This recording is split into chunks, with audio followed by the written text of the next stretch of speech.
Hello everyone and welcome back to my channel. If you're new here, my name is Rose, and if you're returning, thank you so much for your support. In today's video, I'm going to do a quick review of these little sustainable reusable grocery bags, which I received from a friend as a gift over a decade ago, I'm guessing. They're called the Envirosax, and they are kind of made of a plasticky material. They can be reused over and over and over again. As you can tell, I've had mine for a very long time, and this one comes in this cute pattern.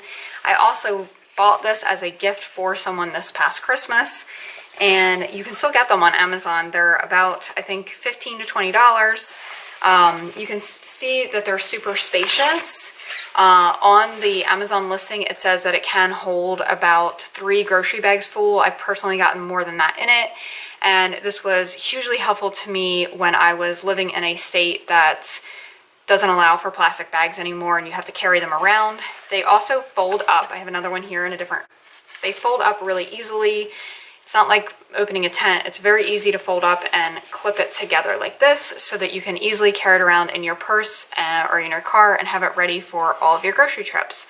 So I highly recommend these. They make a great gift, and they come in super cute patterns, not just this one. I hope this was helpful. If you enjoyed this video, please give it a thumbs up. And if you haven't yet, please subscribe. Thanks everyone, and I'll see you in the next one. Bye.